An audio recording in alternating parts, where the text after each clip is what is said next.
Hello साथीहरू, Django for Absolute Beginners series अन्तर्गत चौथो भिडियो लिएर म हजुरहरू सामु आइसकेको छु। हामी यो सिरिजमा टु डु एप्लिकेसन बनाइरहेको छौं जुन चाहिँ Django को बेसिक अन्डरस्ट्यान्डिङको लागि पर्फेक्ट छ। लास्ट भिडियोमा हामीले डेटाबेसमा भएको जति सबै टास्कलाई फ्रन्ट एन्डमा सो गरेको थियौं, तर हाम्रो प्रब्लम भनेको हाम्रो UI मा युजरले टास्क क्रिएट गर्ने अप्सन नै थिएन। त्यसको लागि हामीले नर्मल HTML फर्म्स युज नगरेर Django को built in Django form use गर्ने भनेर भनेको थियौं। अझ हामीले forms.py भन्ने फाइल बनाएर त्यसमा मोडल फर्म पनि डिफाइन गरेको थियौं। आज चाहिँ अब हामी त्यतैबाट कन्टिन्यू गर्छौं।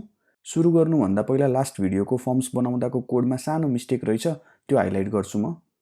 मैले यो टास्क फर्म भन्ने क्लास बनाउँदा चाहिँ models.model बाट इनहेरिट गर्छ भनेर भनेको रहेछु, तर खासमा चाहिँ यो forms.model फर्म हुनुपर्ने हो। ल यति हो चेन्ज भनेको चाहिँ। सरी है, याद नै गरेनछु मैले। खैर केही छैन। फर्म रेडी छ हाम्रो, तर अब यसलाई टेम्प्लेटमा कसरी एक्सेस गर्ने त? त्यसको लागि चाहिँ हामी पहिला views.py मा जान्छौं र हामीले जसरी मोडल्सलाई चाहिँ नि भ्यूमा एक्सेस गरेर कन्टेक्स्ट डिक्सनरीको थ्रुबाट चाहिँ नि टेम्प्लेटमा पास गरेको थियौं नि, हो त्यसैगरी फर्म्सलाई पनि पठाउँछौं। त्यसको लागि सुरुमा म माथि from dot firms import task form भनेर लेख्छु। अनि अब यो इन्डेक्स मेथड भित्र चाहिँ म यो Django फर्मको अब्जेक्ट इन्स्टेन्सिएट गर्छु। हाम्रो केसमा फर्मको नाम टास्क फर्म हो, त्यसैले टास्क फर्म लेख्छु। अब यो फर्मलाई पनि मोडललाई जसरी पठाएको थियौं नि, हो त्यसैगरी टेम्प्लेटमा पठाउँछौं। त्यसको लागि म यो कन्टेक्स्ट डिक्सनरी भित्र एउटा अर्को की एड गर्छु फर्म भन्ने, अनि त्यसको भ्यालु चाहिँ हाम्रो टास्क फर्मको अब्जेक्टको जे नाम छ त्यही हुन्छ। हाम्रो केसमा चाहिँ फर्म नै छ यसको नाम, त्यसैले फर्म नै लेख्छु म। ल यति गरेपछि अब फर्म पनि एक्सेस गर्न मिल्छ टेम्प्लेटमा। टेम्प्लेट्समा जाम हामी अब, अनि यसमा सुरुमा एउटा HTML फर्म बनाउँछु म। अनि त्यसभित्र चाहिँ अघि भ्यूबाट पठाएको फर्मलाई चाहिँ नि यहाँ लेख्दिन्छु। अब यो फर्म यता लेख्न साथ यसले आफैले सबै काम गर्छ, हामीले केही गर्नै पर्दैन।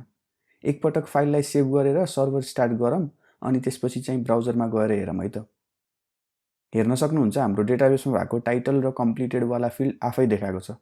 त्यति मात्रै होइन, टाइटल टेक्स्ट फिल्ड थियो त्यसैले चाहिँ नि टेक्स्ट बक्स देखाएको छ, र कम्प्लिटेड चाहिँ बुलियन फिल्ड थियो त्यसैले यस नो वाला चेक बक्स देखाएको छ। अब क्रिएटेड एडमा चाहिँ हामीले अटो नाउ एड भनेर राखेको थियौं नि, हो त्यसैले चाहिँ नि नदेखाएको हो। त्यसले चाहिँ आफै डीबीमा इन्सर्ट हुने बेलाको टाइम क्याप्चर गर्छ, हामीले म्यानुअली इन्टर गरिरहनु पर्दैन। अनि अब यो टाइटलमा चाहिँ युजरले आफ्नो टास्क टाइप गर्छ अनि सबमिट गर्छ। सबमिट बटन त बनाएकै रहने रहेछ है।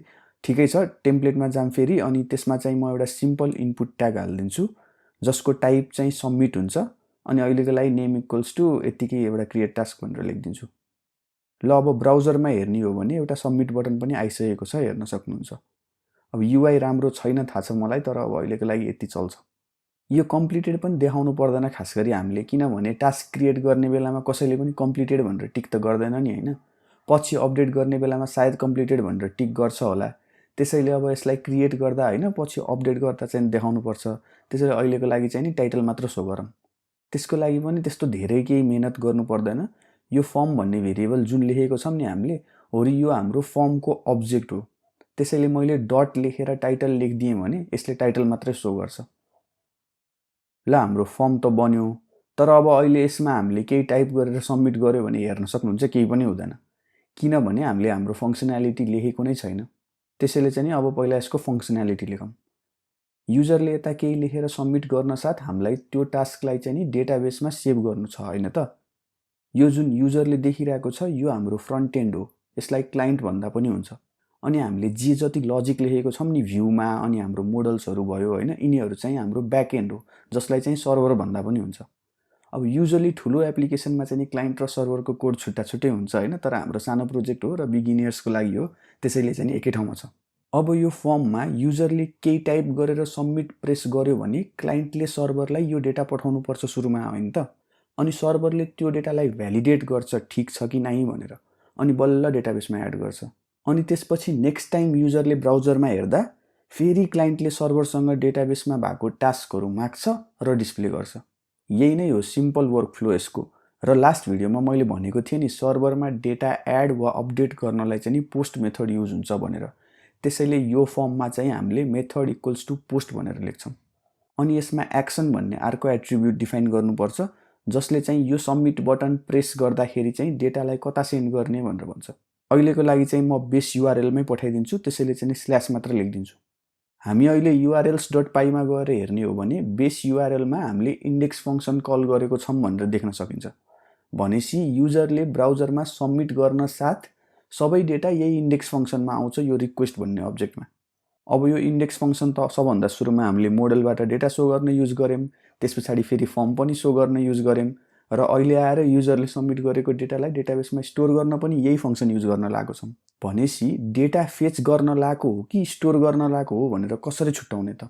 यो छुट्याउनको लागि चाहिँ एउटा इफ कन्डिसन लेख्छु म यता, if request.method equals to post भनेर। अनि यो इफ कन्डिसन भित्र फेरि टास्क फर्मको अब्जेक्ट इनिशियलाइज गर्छु म, तर यसपालि चाहिँ ब्र्याकेट भित्र request.post भनेर पठाउँछु। अहिलेको कन्डिसनमा चाहिँ हाम्रो फर्म भेरिएबलमा उता क्लाइन्टले पठाएको डेटा स्टोर हुन्छ। अब हाम्रो काम भनेको यो डेटालाई चाहिँ नि डेटाबेसमा सेभ गर्नु हो। तर हामीले सेभ गर्नुभन्दा पहिला यो फर्मको एउटा मेथड छ isValid भन्ने, जसले चाहिँ युजरले इन्टर गरेको डेटा भ्यालिड छ कि छैन भनेर भेरिफाई गर्छ। त्यसैले चाहिँ नि सबैभन्दा सुरुमा म if form.isValid भनेर लेख्छु अनि भ्यालिड छ भने मात्रै form.save भनेर लेख्छु। यो form.save भनेर लेखिसकेपछि चाहिँ फर्ममा भएको डेटा चाहिँ नि डेटाबेसमा पर्सिस्ट हुन्छ। ल अहिलेसम्म गरेको चेन्जेसलाई सेभ गरौँ अनि एकपटक ब्राउजरमा गएर टेस्ट गरौँ है त एउटा कुनै टास्क एड गरेर। सबमिट गर्दा त फरबिडन भनेर एरर पो आयो त। यो CRF भ्यालिडेसन फेल्ड भयो भनेर भन्छ। के हो CRF भनेको हेरौँ है त। CSRF टोकनले चाहिँ क्रस साइट रिक्वेस्ट फर्जरीबाट प्रोटेक्ट गर्दो रहेछ। अब हजुरको वेबसाइटमा भएको फर्महरू चाहिँ अरू कोही गलत इन्टेन्सन भएको मान्छेले आफ्नो नक्कली वेबसाइटमा युज गरेर केही गलत काम गर्न खोज्यो भने चाहिँ यो CSRF टोकनले ब्लक गरिदिन्छ त्यस्तो म्यालिसियस कलहरूलाई। त्यसैले हामीले हाम्रो फर्ममा चाहिँ Djangoको CSRF टोकन युज गर्नुपर्छ, जसको लागि चाहिँ म यता फर्मको तल कर्ली ब्रेसेसमा %साइन भित्र CSRF टोकन भनेर लेखिदिन्छु। अब हेर्न सक्नुहुन्छ मैले यता केही टाइप गरेर सबमिट गर्न साथ तल नयाँ आइटम एड भएको देख्न सकिन्छ।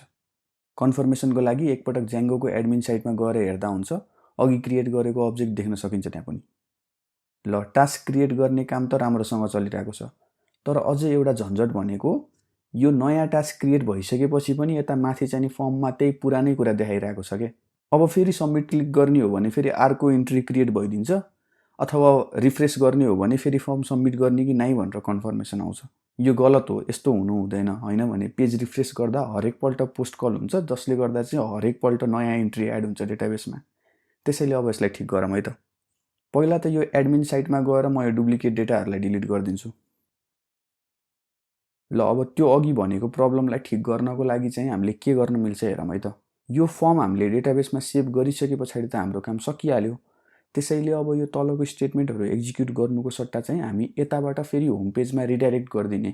त्यति गरिसकेपछि अब हामीले होम पेजमा रिडाइरेक्ट गरेको हुनाले फेरि यो कल चाहिँ यही इन्डेक्स फंक्सनमै आउँछ, तर अब यसपालि चाहिँ नि पोस्ट मेथड नभएर गेट मेथड हुन्छ, जसले गर्दा चाहिँ यो पोस्ट मेथडवाला ब्लक पनि एक्जिक्युट हुँदैन र हाम्रो फर्म पनि क्लियर हुन्छ, किनभने हामीले रिफ्रेश गरेको जस्तो भयो नि त रिडाइरेक्सन गरे पछाडि त। हो त्यसैले अब हामी त्यही गर्नेछौँ। यो रिडाइरेक्सनको लागि चाहिँ म यता माथि रेन्डर सँगसँगै रिडाइरेक्ट पनि इम्पोर्ट गर्छु। अनि त्यसपछि यो फर्महरू सेभ गरिसकेपछि रिटर्न अनि रिडाइरेक्ट भनेर लेख्छु। अनि हामी होम पेजमा रिडाइरेक्ट गर्ने भनेको थियौँ हामीले, त्यसैले चाहिँ नि अब स्ल्यास भनेर लेखिदिन्छु म। ल अब यसलाई सेभ गरेर अब फेरि अघिकै कुरा एड गर्ने हो भने हेर्न सक्नुहुन्छ डेटा एड भएर तल सो पनि गरेको छ र फर्म पनि क्लियर भएको छ। अब रिफ्रेश गर्दाखेरि पनि त्यो रिसबमिट फर्म भनेर आउँदैन अहिलेको जस्तो। ल युजरले टास्क क्रिएट गर्ने फंक्सनालिटी पनि कम्प्लिट भयो हाम्रो। एकपटक सर हेरौँ है त के भएको छ भनेर। सबैभन्दा सुरुमा त हामीले लोकल होस्ट :8000 मा जान्छौँ र views.index मा कल जान्छ। त्यति बेला चाहिँ हाम्रो मेथड गेट हुन्छ, पोस्ट हुँदैन। त्यसैले यो पोस्टवाला कोड चाहिँ एक्जिक्युट हुँदैन, डाइरेक्ट यो कन्टेक्स्ट डिक्सनरीमा जान्छ अनि टेम्प्लेट रेन्डर हुन्छ। टेम्प्लेटमा हाम्रो फर्म छ अनि डेटाबेसको डेटाहरू छ, त्यसैले चाहिँ नि फर्म र डेटा शो हुन्छ युआईमा।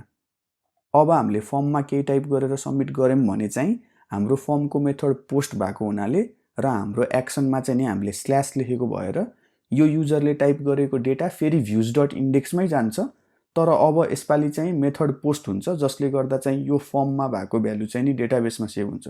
अनि सेभ हुन साथ हामीले फेरि रिडाइरेक्ट गरेको छौं, जसले गर्दा फेरि यही views.index नै कल हुन्छ, तर यसपालि फेरि पोस्ट हैन गेट नै भएर कल हुन्छ।